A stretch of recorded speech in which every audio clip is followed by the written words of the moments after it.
Welcome to the NCO Journal Podcast, where we explore NCO professional development. This is a podcast series where we discuss published articles with authors and provide a forum for the open exchange of ideas, information, and solutions. I'm your host, Thiago Zapata, managing editor of the NCO Journal. With us is Sergeant First Class Osvaldo Aquite, NCOIC of the NCO Journal. Today we talk about the article, The Importance of Empowering Your Subordinates, with Brandon Burnett and special guest Master Sgt. James Carmichael. Before we kick things off, could you please tell us a little bit about yourselves? We'll start with you, Sergeant Burnett. I joined the Army straight out of high school. Initially planned on only doing one contract and getting out. And probably 98% of the reason why I stayed in the Army and have re-enlisted multiple times is because of the influence from Master Sgt. Carmichael. And just the purpose, direction, and motivation that he provided me as a young soldier and the influence that he had over me. And his continual encouragement and I guess you would say like the push that he gave me to really excel and try to, really be the best that I could be. Thank you. Master Sergeant Carmichael, tell us a little bit about yourself, please. My name's Master Sergeant Carmichael. I've been in the Army since 1999, and I'm currently serving with the 720th MPs at Fort Cavazos, Texas. Well, thank you both for joining us. We appreciate you taking the time to talk with us, to join the NCO Journal podcast. Sergeant Burnett, what inspired you to write this article? What was the inspiration behind it? So I wrote the article back in March of 2022. So, I mean, as you both know, like the publication process definitely isn't the most expeditious. While we were overseas in Poland, my first sergeant at the time gave all the NCOs a counseling, and it basically outlined all the different publications that would be the most applicable to our development as NCOs. So, of course, like FM 7-22.7, ADP 6-22, ADP 6-0, it listed out all those. Highly recommended that he highly recommended that we really delve into those regulations, those Army publications, the doctrine publications, while we had the extra time for self-development while we were overseas. So that's what I did throughout the course of our rotation. Is I was just, whenever I had a free few minutes, I would pull up one of these doctrine publications and just start reading and see if there was something new that I can learn. And of course, there's always something new that you can learn. And so really when I got into ADP 6-0 and into ADP 6-22, and like all of the puzzle pieces kind of started to come together of like, oh, okay, so this whole trust and awareness among subordinates and among NCOs and among commanders, it really just pieced together, I guess, like how I saw myself developed from a junior soldier into a junior NCO, and how I inadvertently have started developing my own soldiers. And so I've been a frequent patron of the NCO Journal for the past few years. I always try to read the articles as they're published each month.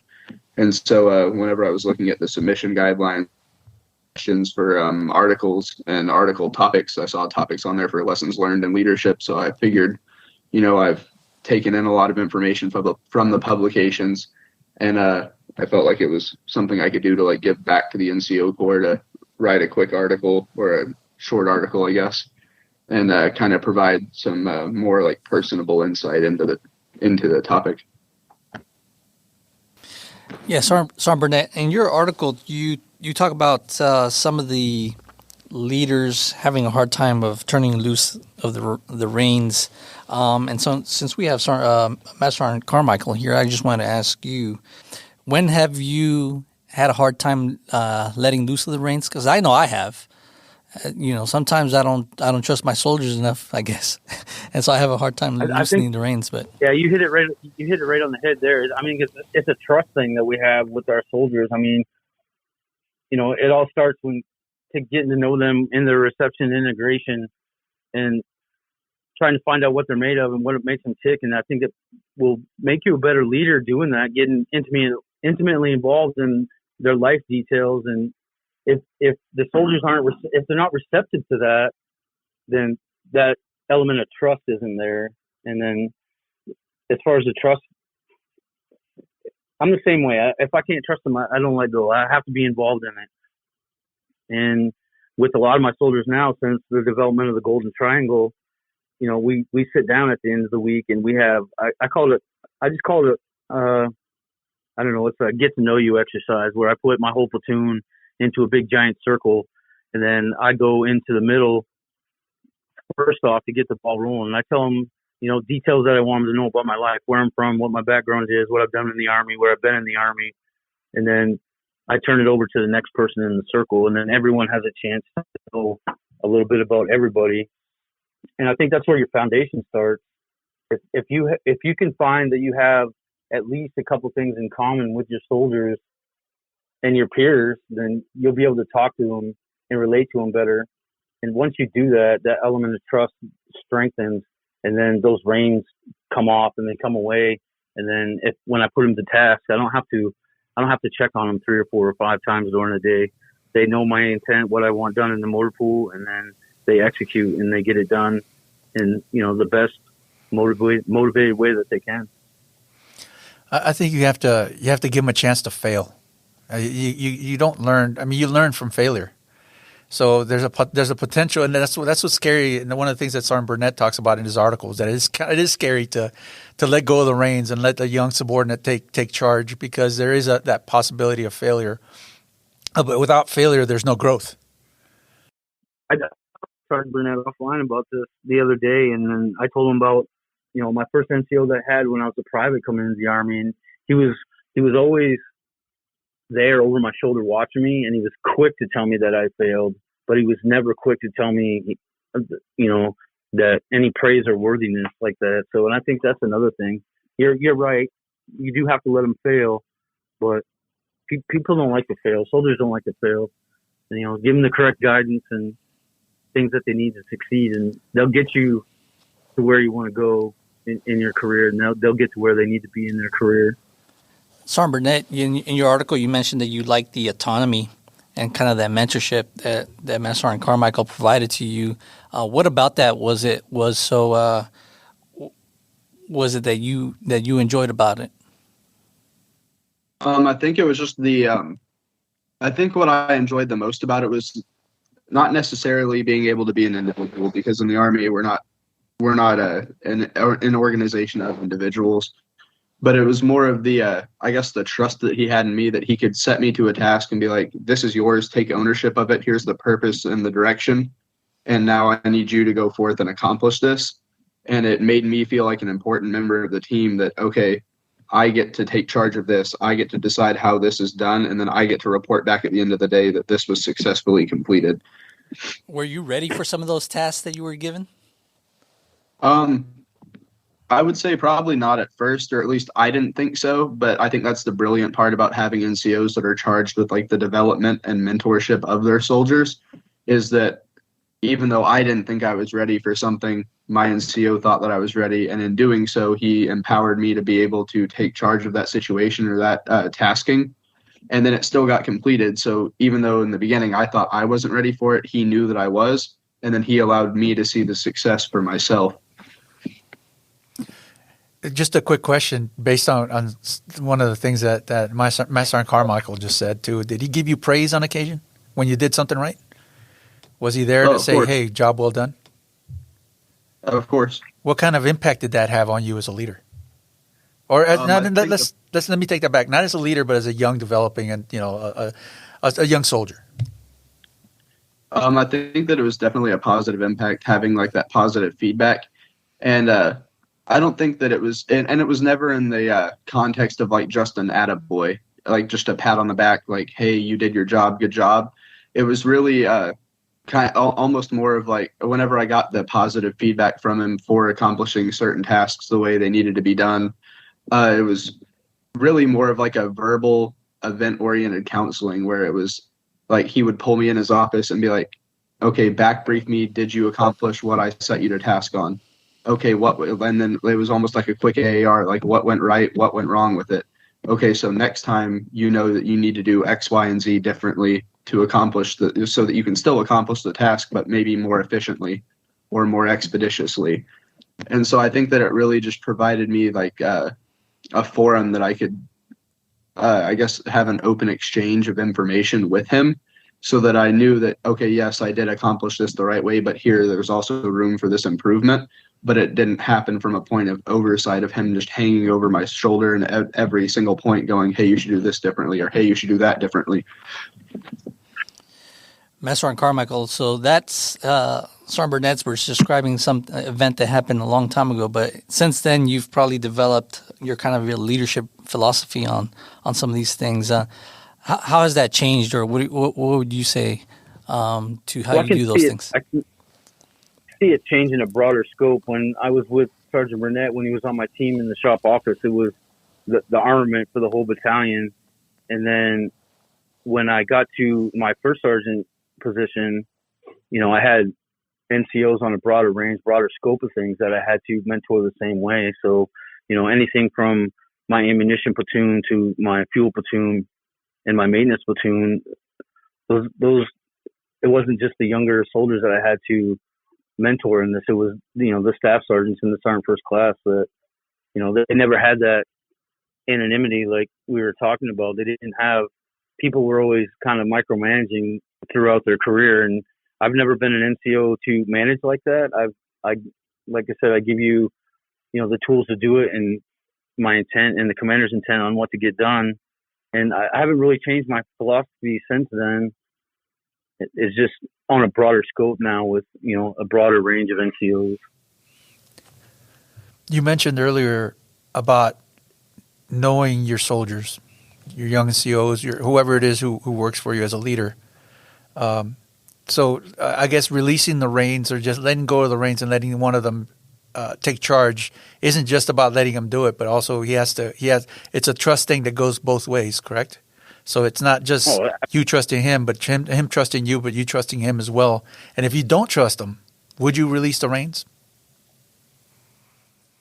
I mean, the job has to get done at the end of the day. I mean, I don't think that there would be a point where I would give them freedom of maneuver to do what they needed to get done, like I have with other NCOs that, didn't quite have my trust. But I mean, a lot of the times it's, coming back to that point where the mission was done, and then you have to sit down, you have to talk about it, and then you have to understand what they were thinking at the time, and what were you thinking at the time? What were you planning on seeing this way to get done, and what did they actually do to get it done? So, I mean, I try to let them go and get the mission done without breathing down on them or, being over their shoulder all the time. Because people, soldiers and NCOs don't work well like that. I've seen that in the last 24 years in the Army. People, there's going to be a time when somebody's right over your shoulder. There has to be. It's the Army. But a lot of those times you don't have to be like that. If you have trust and faith in them, then, which you should as an NCO, if you talk and mentor and guide your soldiers the way that you should have trust in them. They should have trust in you. But the trust does go both ways, like you had spoke about. If they don't have that full faith and confidence in your leadership abilities, then they're not going to trust you. Your orders, they'll get followed, but they'll get followed at a pace or, a set that isn't actually, expeditious. I think it leads back to one of the things that you said earlier about getting to know your soldiers. If you know them, and if you get to know them, you get to know what makes them tick and what they're capable of, and personal lives as well. You get to know the whole person, the whole soldier. I think that's going to inspire more trust, because as you're learning about them, they're going to be learning about you, and then that trust is going to be earned, and respect is going to be reciprocated both ways. So I imagine. Just to touch on that, though, Sergeant Burnett, could you give us an example of how you've used some of the examples that Master Sergeant Carmichael has set for you, like some actual real? Because we've been talking about leadership or the kind of things that are in your article more of as an abstract rather than, as something that should happen or something that happens, but not in a specific situation. Could you cite a specific situation where you've actually put the lessons that you've learned from Master Sergeant Carmichael into effect with some of your soldiers?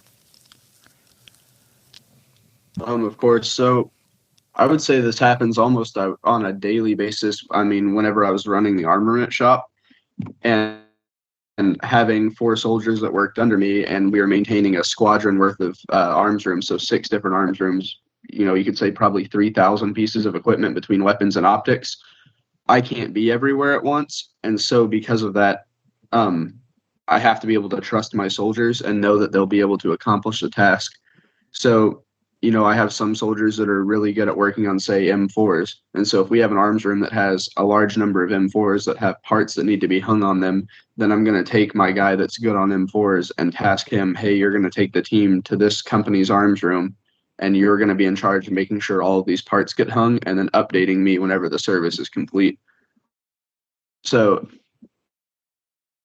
I really just try to learn what specific things each of my soldiers are good at, and then use that to benefit the whole team by placing those individuals in leadership positions where they're in charge of the types of things that that they have the ability to excel at. And then also sometimes placing them in situations where they're outside of their comfort zone. So before I took over as the motor sergeant for my company, whenever we would have our weekly maintenance meetings, I started bringing one of my senior specialists with me and having him sit and shadow me during these meetings. And then randomly one day I told him, I said, hey, you're going to do the briefing today.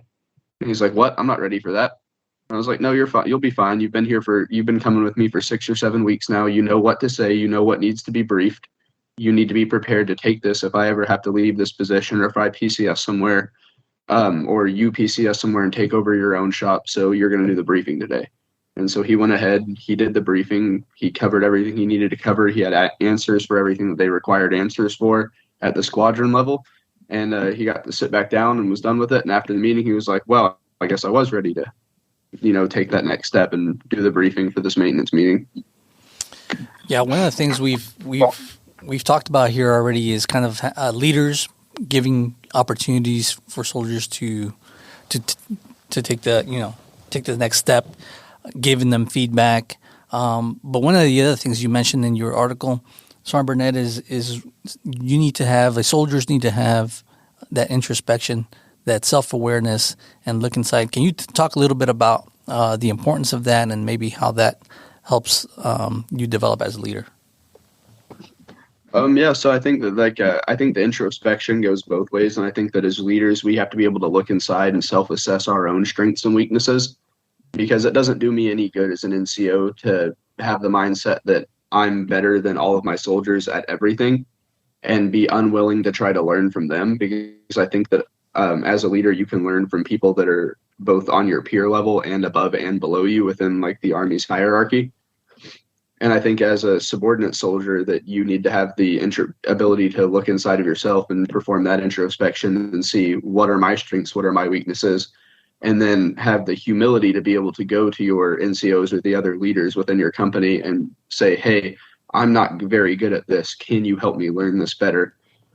And that introspection and that I don't know everything has really come into play as I've taken over this new position within the motor pool, because there's a lot of going from being in charge of a very specific type of thing, which was just the small arms and optics, and now having to broaden out and run maintenance for light track vehicles and generators and wheeled vehicles.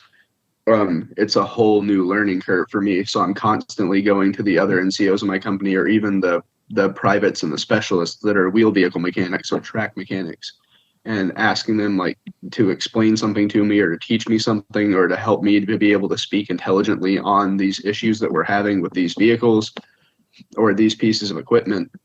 And so I think that ability to look inside yourself and be able to assess your own strengths and weaknesses is the only way that you can actually effectively develop yourself and turn some of those weaknesses into points of strength. Master and Carmichael, how do you get after having your soldiers look at their strengths and weaknesses? And is there something that you do to kind of force that function? I mean, when we do our initial counseling, we talk about what their goals are and what they want to do. And then I try to tailor the stuff that we do every day in the shop to lead towards those goals. So like going to college and and doing stuff like that, other schools and everything. And then you get further involved with them, and then you learn more and more, less about their goals, but more about what is stronger or weaker inside of them.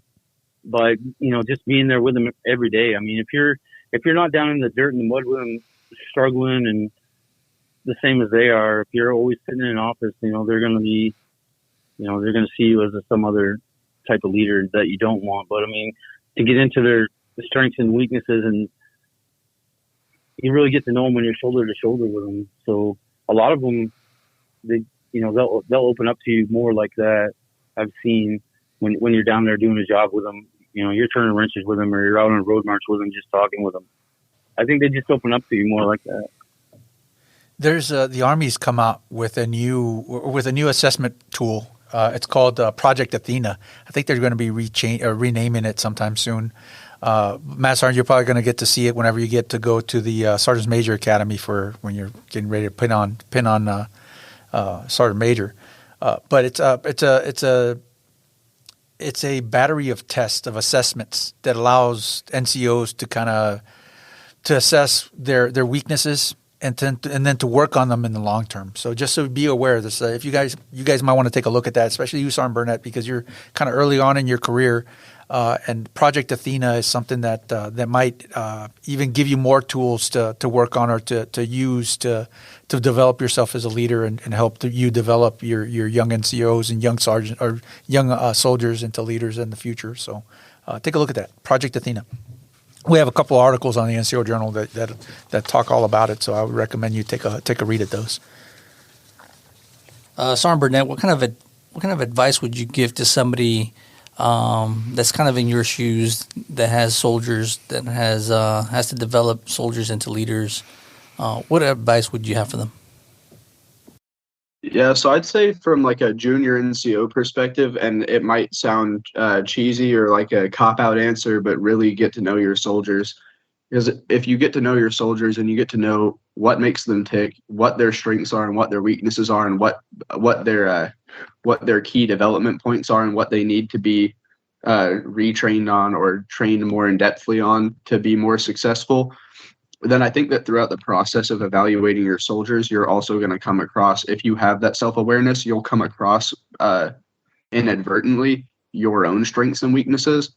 Because if I have a soldier that comes to me and asks me to train them on, let's just say, for example, how to PMCS their LMTV, and then whenever I go out there and open up the TM to start teaching them, I realize, I don't really know what I'm doing when I'm PMCSing this LMTV, then I think that already in itself provides the medium for your own introspection, your own self-awareness. So I think that it all starts with just getting to know your soldiers and getting to know what they need to be able to meet and exceed your expectations. And then on top of that, developing a list of coming up with your daily taskings and your weekly taskings on your troop to task, and then having that the ability to set your soldiers and give them set them to task and give them something that they can have buy-in on and have something that they can be responsible for. That way they have that sense of accomplishment of seeing that project through from the beginning, through its infancy, through its completion, and then be able to perform that AAR at the end of that project.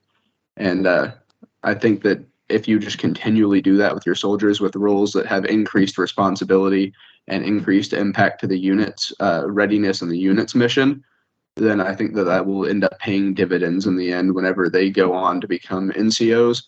And now they have all this experience already before they ever were an NCO on leading teams of people and leading projects and having all this beginning, middle, and end cycle of completing a task and getting to review it and then build upon that for the next time they're in charge of something. Master Sergeant Carmichael, what about you? What kind of advice do you have for young NCOs or young soldiers out there? I'd say approach everyone that you meet, young NCOs or soldiers, with an open mind. Not everybody knows where everybody has come from just yet until you do your golden triangle exercises. Be intimate in details with their lives. Get to know them You know, are they married? They have kids? What's the wife's name? The children's name? You know, I've done that with all of my teams that I've had so far in my leadership roles, and you know, it's paid dividends. I think that this should be carried forward. There is great things built into the Golden Triangle to help you as a leader. They need to extract those things and take them forward, hopefully to the next unit or their next set of soldiers or their next leadership position, and they can instill that in them. So just come into everything with an open mind. If I could kind of dig into that myself, I think that, you know, knowing your soldiers, it's important, but I think you need to have empathy and be open to them, not just kind of learn by rote or memorize them, but actually care about them. I think that's part of the important. I think that's part of the equation here that's left out with the Master Sergeant is that he talks about knowing them, but he cares about them. And you can tell that by Sergeant Burnett's attitude towards this NCO is that it's not just him talking; it's him caring. And I think that's the thing we don't talk about too much, you know, as leaders and as soldiers, is that, you know, you need to care about your soldiers, and you need to. It can't be more. It can't be just lip service. It has to be something inside there. And I think that's an important point, an important distinction. Yeah, and I think as we do these things that you all talked about, I think that's empowering, because the goal here is empowering, you know, soldiers, subordinates, leaders. I think that's kind of what we're getting after here. Is if you do these things, you're empowering them, but also you're empowering kind of yourself and allowing yourself to have more freedom to do other tasks. All right, let's start with you, Sergeant Burnett. Any final thoughts? As far as just final thoughts go, and I think that it's kind of the general theme of my whole article, is the ability to decrease the amount of stress and the amount of workload you have as an NCO by being willing to turn over some of those tasks to other people, as in your soldiers.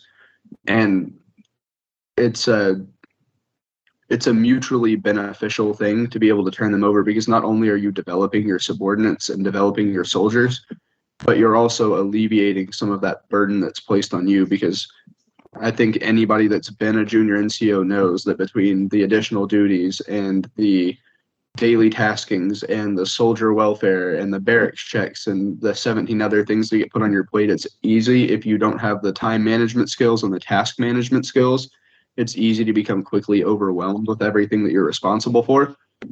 So I think that being able to turn that over to your soldiers really alleviates a lot of that pressure and that burden that's placed on you as a junior NCO. And then on top of that, when your soldiers rise up through the ranks and become junior NCOs, they've now seen you lead by example and really turn those tasks over to your soldiers, and they can take that moving forward and go, okay, even though I have all of these things that I need to do, I can set some of these things on other people and use that as a tool for their development. Thank you for joining us, gentlemen. And thank you to our audience. Remember to put your knowledge to the page, submit articles, and get published with the NCO Journal. Don't forget to check out our webpage and follow us on social media. Catch you next time on the NCO Journal Podcast.